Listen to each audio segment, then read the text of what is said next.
공부를 해도 성적이 오르지 않는다? 책을 열심히 읽었는데 남는 것이 없는 것 같다? 일의 능률이 안 오른다? 이유 없이 가슴이 답답하다. 혹시 여기에 해당되는 것들이 있으신가요? 오늘은 그 해결책을 기록에서 찾아보려고 합니다. 오늘 소개해드릴 책은 다산북스에서 출간된 김익환 작가의 거인의 노트입니다. 난쟁이가 거인의 어깨에 올라타면 거인보다 더 멀리 볼 수 있다. 작가는 매일의 기록이 쌓이면 우리는 더 멀리 보고 더 깊이 생각할 수 있다고 말합니다. 그 흔적들이 쌓여 언젠가 거인이 된 나 자신을 마주하게 되는 것이죠. 기록이 좋은 줄은 알겠어요. 하지만 막상 실천하려고 하면 막막하죠. 책에서는 구체적인 기록법을 제시하고 있습니다. 기록을 통해 인생이 단순해지고 문제로 여겼던 것들이 아무 일도 아닌 것이 됩니다. 우리도 함께 실천해보면 어떨까요? 지금부터 당신을 성공으로 안내할 기록의 법칙을 함께 살펴보겠습니다. 왜 기록해야 하는가? 나는 기록형 인간이다. 기록은 내 생활의 일부이고 나는 나를 둘러싼 모든 것들을 밥 먹듯이 기록하고 있다. 기록형 인간은 산발적으로 흩어진 수많은 지식과 지혜를 자기 안에 깊게 새기는 사람이다. 쉽게 말해 기록형 인간이 되면 매우 똑똑해지는데 그래서 난 주변 사람들에게도 기록형 인간이 되길 권한다. 기록하세요. 인생이 달라집니다. 라고 기록의 이유와 필요를 전하는 기록 전파자로 살고 있다. 대다수 사람들에게는 지혜로운 삶을 살아가고 싶다는 바람과 더 높은 수준의 지식을 갖추고 싶다는 욕구가 있다. 기록은 이 두 가지를 모두 이루기 위한 가장 쉬운 방법이자 수단이다. 기록을 하고 그것을 잘 활용하는 방법을 익혀야 원하는 이상에 가까워질 수 있다. 단순하게는 공부를 잘하는 것부터 시작해 미래를 계획하고 삶을 진취적으로 이끌어가는 것까지 모든 성취에는 기록이 필요하다. 이 밖의 기록의 장점은 무궁무진하지만 우선 가장 보편적인 관점에서 두 가지 이점을 설명할 수 있다. 1. 기록은 나를 지속 성장시킨다. 인간은 태어나서 죽는 순간까지 성장한다. 여기에서 성장이란 계속해서 지식과 지혜를 축적해 나감과 동시에 이를 지속적으로 확장하는 것을 의미한다. 성장을 멈춘 인간에게 다음은 존재하지 않는다. 그렇기에 우리는 자신도 모르는 사이 계속 성장하기를 갈망한다. 인간이 성장하는 방법은 크게 두 가지로 나뉘는데 하나는 외부로부터 받아들이는 것이고 다른 하나는 내 안에서 끄집어내는 것이다. 이 두 가지 방법을 병행하여 시너지를 이끌어낼 때 진정으로 도약할 수 있다. 이는 기록의 형태와도 크게 다르지 않다. 기록 역시 두 가지 방식을 통해 진화한다고 보기 때문이다. 첫 번째 형태는 외부로부터 쏟아지는 수십 수천 가지의 지식과 비지식을 체계화하여 요약하고 그 중에서 중요한 정보를 기록으로 남기는 일이다. 두 번째 형태는 내면 깊숙이 존재하는 잠재력을 기록함으로써 외부로 끄집어내는 일이다. 다시 말해 책을 읽고 영상을 보고 대화를 하는 등의 과정을 통해 내 안에 쌓인 지식을 기록의 형태로 외부에 표출시키는 것을 뜻한다.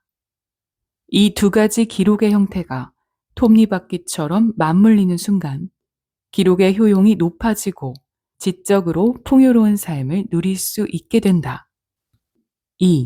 기록은 내 삶의 주도권을 갖게 한다.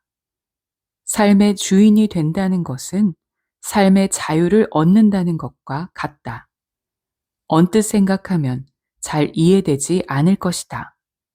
앞서 말한 대로 기록은 정리해서 남기는 일인데 자유분방하게 흩어진 것들에 일정한 질서를 부여하는 건 자유와 거리가 먼 행위 아닌가.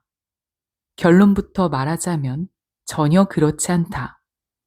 내가 제안하는 기록법은 삶의 자유를 지향한다. 나 또한 자유롭기 위해 기록을 시작했다. 이 물건 저 물건이 어지럽게 흩어져 있는 방 한가운데 서 있다고 생각해 보자. 지금 당장 봐야 하는 책이 있는데 도무지 어디에 있는지 찾을 수 없다. 책상 위에는 온갖 책들이 놓여 있고 침대 위에는 잡동사니가 산더미처럼 쌓여 있다. 그런 무질서 속에서 책을 찾기 시작한다. 잘 정리되어 있는 방이라면 바로 찾았을 책을 아까운 시간을 낭비하며 한참을 찾아야 하는 것이다.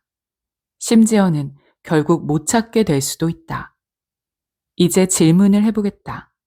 어떤 상황이 더 자유로운가? 질서 속에서 얻게 되는 진정한 자유란 바로 이런 것이다. 하지 않아도 될 불필요한 일은 덜어내고 내가 원하는 것을 주체적으로 할 수 있도록 삶을 꾸려나가는 것. 무질서에서 사람은 자유로울 수 없다. 기록한다는 것은 어지럽혀진 방을 말끔히 정리해 언제고 자유롭게 활동할 수 있는 나만의 공간을 만드는 일이다. 당신의 머릿속 방을 깨끗이 정리해 언제든 적재적소에 맞게 꺼내 쓸 수 있는 생각을 차곡차곡 모아둔다면 얼마나 자유로워질까? 그래서 나는 늘 자유로워지고 싶다면 기록하라 라고 말한다. 오늘보다 내일 더 성장하기 위해, 자유로운 삶을 살기 위해 당신도 기록형 인간이 되기를 권한다. 기록형 인간이 되는 것은 사실 쉬운 일이 아니다. 위에서 설명한 성장과 자유를 비롯해 다양한 기록의 효능을 반복적으로 경험해야 한다. 또 이것을 최소 반년 이상 지속해야 한다. 방법을 알아도 실천하지 않으면 아무것도 달라지지 않는다. 깨달음만으로 변화를 기대하는 것만큼 어리석은 일은 없다. 이제 당신은 겨우 출발선에 서게 되었다는 뜻이다. 성취는 몸의 기억과 용기 있는 실행의 산물이다. 반복에 의한 습관과 실천, 그리고 그 과정에서 얻게 되는 작은 기쁨만이 우리를 성취의 길로 이끌 것이다. 우리에게 찾아온 성장과 자유의 기회를 더 이상 놓치지 말자. 암기가 쉬워지는 공부 기록. 기록학자라고 하면 원래부터 기록도 암기도 잘했거니 생각하겠지만 난 사실 고등학교 때 암기 과목의 성적이 유독 나빴다. 분명 외웠다고 생각했는데 기억이 안 나기도 했고 시험에 전혀 예상하지 못했던 문제가 나와 당황하기도 했다. 어떻게 하면 암기를 잘할 수 있을까 고민하다가 방법을 깨닫게 된 것은 고등학교 3학년 때였다. 어느 날 친구가 한국사 참고서 하나를 던져줬다. 자신은 다 봤으니 내가 보면 도움이 될 거라고 했다. 참고서에는 다양한 표시가 되어 있었다. 전체 맥락에서 핵심이 되는 내용과 꼭 외워야 하는 연도 등 중요 부분에 모두 표시해 둔 것이었다. 암기를 못하는 나를 위해 자신이 직접 정리한 요약본을 공유해 준 친구가 무척 고마웠다. 결국 나는 그 다음 중간고사에서 한국사 100점을 받았다. 뒤늦게 알게 된 사실이지만 친구가 나에게 준 자료는 고액 과외교사가 직접 만든 것이었다. 지식을 정리하는 노하우를 학생들에게 비싼 가격에 판 것이다. 나는 그때 공부는 그냥 열심히만 해서는 되는 게 아니라는 사실을 깨달았다. 지식에 질서를 부여하고 체계적으로 정리하는 방법을 알아야 공부도 잘 할 수 있다. 동시에 누군가는 그런 노하우를 나보다 빨리 익히고 있다는 현실도 자각했다. 나는 과외를 받을 수 있는 형편이 아니었으니 스스로 노하우를 익힐 수밖에 없었다. 그때는 그저 본능으로 정리가 공부의 핵심이라는 것을 느끼고 있었지만 오랜 시간이 지나고 기록을 전공하면서 그 원리를 다시금 깨닫게 되었다. 기록학에서 가장 핵심이 되는 이론 중 하나로 분류론이 있다. 이것은 다른 말로 정리론이라고도 하는데 연관되거나 비슷한 것, 연결되는 것들을 하나의 흐름으로 묶는 것이다. 다른 하나는 평가론으로 좋은 것을 골라내고 나쁜 것은 버리는 작업이다. 여기서 핵심은 무엇이 좋고 나쁜지 판별하는 것이다. 예를 들어 옷 정리를 할 때도 이 두 가지 원리가 관여한다. 계절별 상황별로 입을 옷을 분류하고 그 중에서 덜 필요하거나 몇 년간 입지 않은 옷은 버린다. 그리고 앞서 분류한 대로 남은 옷들을 정리하면 옷장이 깔끔해지고 옷을 활용하는 효율성도 커진다. 공부를 잘하는 세 가지 기록 원칙. 공부를 잘하고 싶은가? 그럼 공부에 정리 노하우를 적용해 보자. 공부의 효율성을 높이려면 옷을 정리하듯이 흩어져 있는 지식들도 잘 정리해야 한다. 공부를 잘하는 사람들은 보통 자신만의 노트 정리 노하우가 있다. 정리를 잘하는 것만으로도 우리의 공부력이 크게 올라가기 때문이다. 수많은 공부법이 있겠지만 여기에서는 큰 원칙 세 가지를 설명하려 한다. 이 원칙은 어떤 공부 방법에도 적용할 수 있다. 이를 기반으로 지금 당신이 사용하고 있는 공부법을 한층 더 발전시키기 바란다. 첫 번째는 확실성이다. 내가 공부한 내용을 다른 사람에게 설명할 수 있을 정도로 확실히 알아야 한다는 뜻이다. 우리는 스스로 확실하게 소화한 내용만 기록하거나 설명할 수 있다. 두 번째는 요약성이다. 내가 알게 된 내용 전체를 모두 기억하기는 어렵다. 공부해야 할 내용이 넘쳐나는 와중에 세세한 부분까지 전부 외울 수는 없는 노릇이다. 키워드로 메모하고 그것을 보고 원래 지식을 떠올려야 한다. 키워드를 보고도 기억이 나지 않는다면 어떻게 해야 할까? 다시 교과서나 참고서를 뒤져보면 된다. 세 번째는 종합성이다. 메모해 놓은 키워드들을 내 생각 순서대로 재정렬해 보는 것이다. 이는 지식을 지혜로 만드는 과정과 유사하다. 내가 익힌 지식들을 상황에 맞게 필요한 형태로 편집할 수 있는 능력이 있어야만 고난도 문제까지 풀어나갈 수 있다. 아무리 외워도 기억에 남는 것이 없다면 외우는 건 곧잘 하는데 응용 문제나 심화 문제는 도무지 풀리지 않는다면 오랜 시간을 들여 공부해도 성적이 오르지 않는다면 당신의 공부법에 이 세 가지 원칙이 잘 적용되고 있는지 살펴보라. 확실성, 요약성, 종합성을 적용해 학습해야 비로소 공부한 지식을 내 것으로 만들 수 있다. 세 가지 원칙을 체화하는 순간 고액 과에 부럽지 않은 막강한 공부법을 장착한 사람으로 성장할 수 있을 것이다.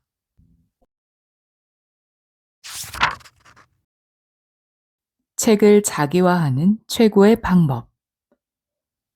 나는 사람들에게 책을 읽은 뒤에 꼭 요약해서 독서 카드에 기록하라고 권하는데 이를 어려워하는 이가 많다. 감상문을 쓰는 것도 아니고 내용을 간단하게 요약하는 일인데 무엇이 그리 어려울까 싶은가? 하지만 처음에는 호기롭게 도전했던 사람들도 금세 풀이 죽어 요약 방법을 물어오는 경우를 나는 많이 봤다. 책을 요약하는 게 어렵다면 그 이유는 단 하나다. 바로 내용을 잘 이해하지 못했기 때문이다. 읽을 때는 그렇게 어려운 느낌이 아니었는데 왜 이해하지 못한 걸까? 간단하다. 전체 내용을 하나하나 전부 이해해야 한다는 강박 때문이다. 이제부터는 그런 강박을 버리고 내가 관심 있고 궁금해하는 것에만 집중해 자기식으로 받아들여 보자. 책은 억지로 읽으려고 하면 이해하기가 더 어려워진다. 알고 싶은 욕구가 적어지기 때문이다. 그러니 내 관심사에 맞춰 자기식으로 읽어야 한다. 이쯤에서 당신은 다시 질문할 것이다. 자기식으로 읽는 건 어떻게 하는 건가요? 그냥 읽으면 되는 거 아닌가요? 자, 주변에 있는 책 아무 것이나 골라 이렇게 읽어보자. 우선 차례를 확인한 뒤 중간중간 아무 데나 펼치고 읽는다.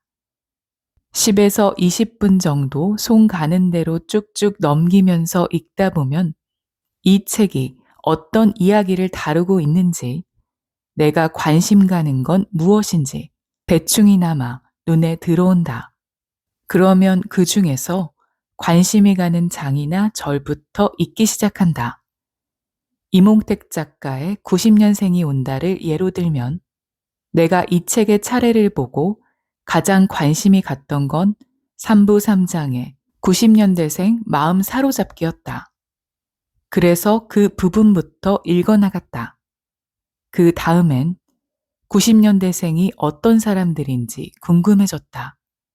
그래서 1부의 2장 90년대생은 어떤 세대인가를 읽었다.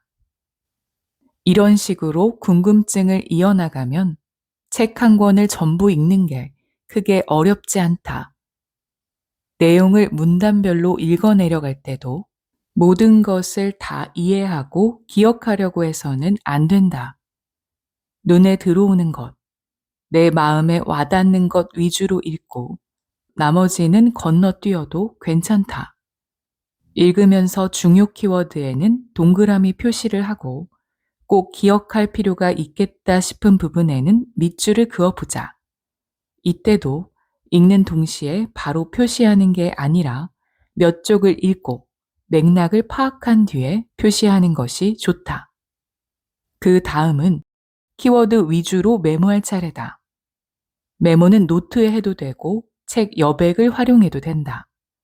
자기화를 통해 한번 거르고 내 지식으로 만들고 싶은 것만 메모하면 된다. 어떻게 요약할 것인가? 책을 다 읽었다면 키워드를 요약해 독서 노트나 독서 카드에 기록해보자. 90년생이 온다의 경우 3부 13장으로 구성되어 있는데 한 장당 키워드 10개 정도로 요약이 가능하다. 이때도 책을 보면서 베껴 쓰기보다 읽었던 내용을 떠올리며 기억에 남는 것 위주로 쓴다. 그런 다음 그 키워드를 가지고 서사를 정리해보라. 본래 책의 차례와는 다른 나만의 이야기로 재배열하고 여기에 내 생각을 적극적으로 첨가하면 된다.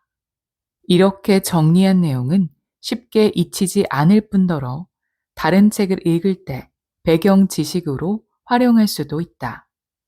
당신이 아직 이런 읽기에 익숙하지 않아서 시간이 너무 많이 걸린다면, 그런데 사정상 빨리 읽고 빨리 이해해야만 하는 상황이라면 읽지 않아도 될 부분은 빼고 읽어나가는 것도 방법이다.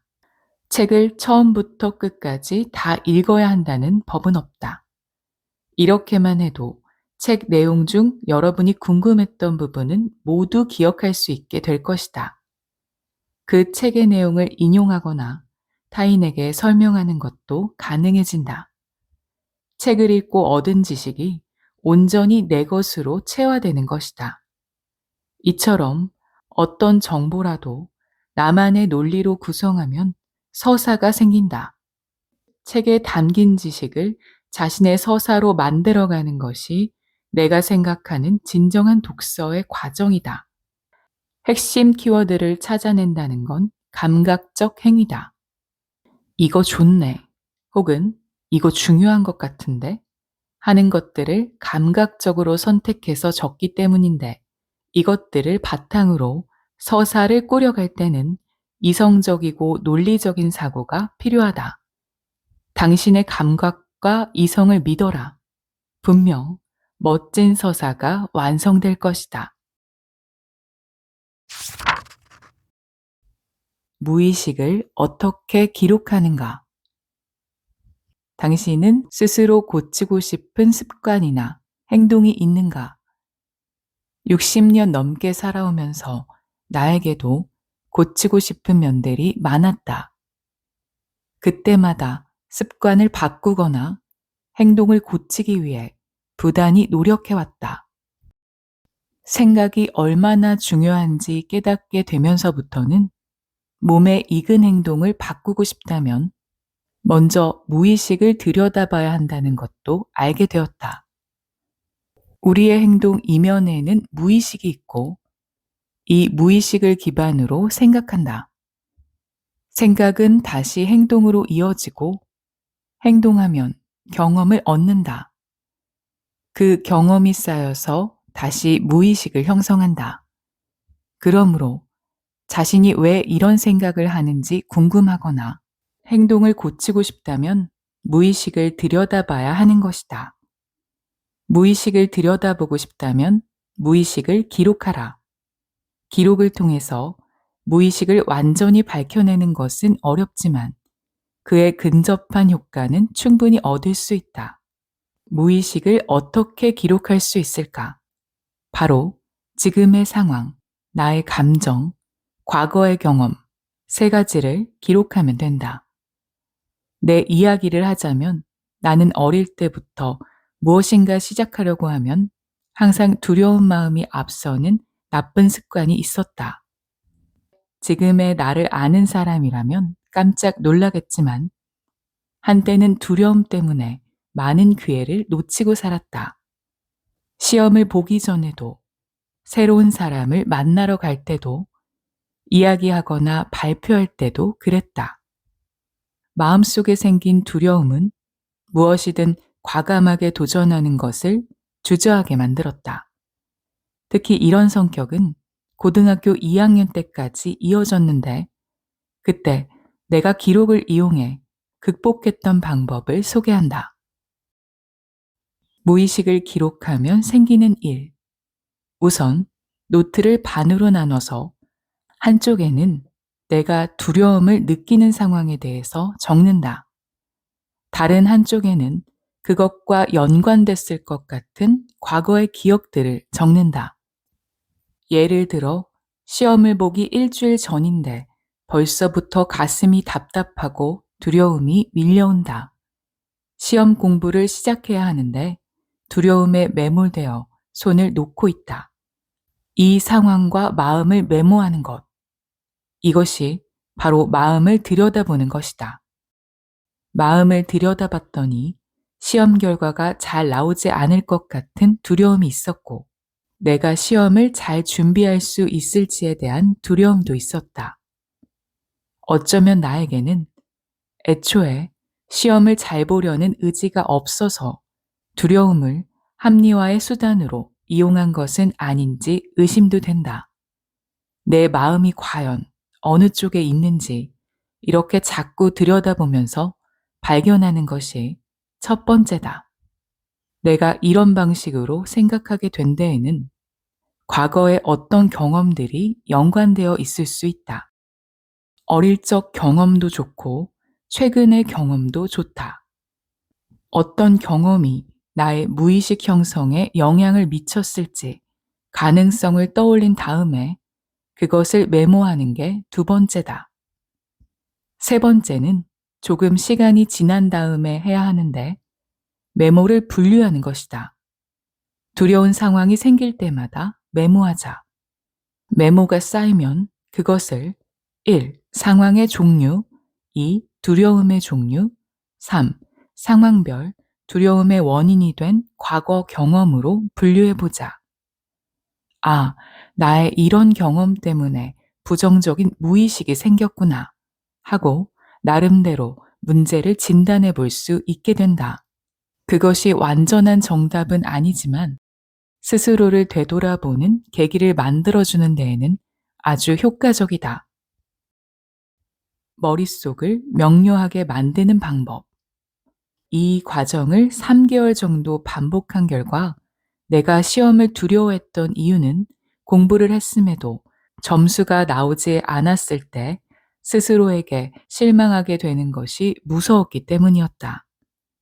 그동안은 잊고 지내왔지만 중학교 1학년 때 이런 경험이 있었기에 그 감정을 견디기 힘들었던 것이라 생각한다. 실패에 대한 두려움이 몇 년 동안 무의식에 자리 잡고 있었던 것이다. 이를 스스로 깨닫게 되자 정신이 번쩍 들었다. 내 감정을 좀 더 객관적으로 볼 수 있게 되었다.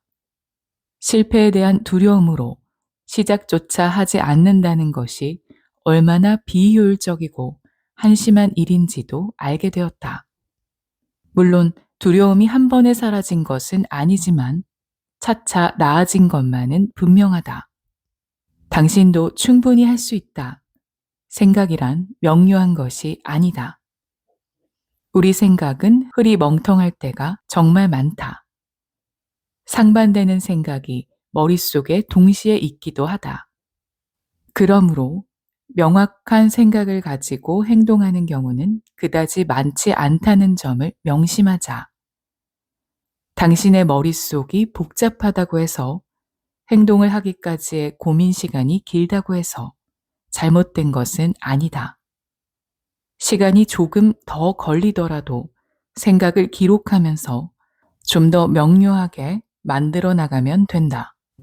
생각을 천천히 들여다보고 그 중에 가장 마음에 드는 것 또는 가장 합리적인 것을 골라라. 기록은 언제나 당신을 도와줄 것이다.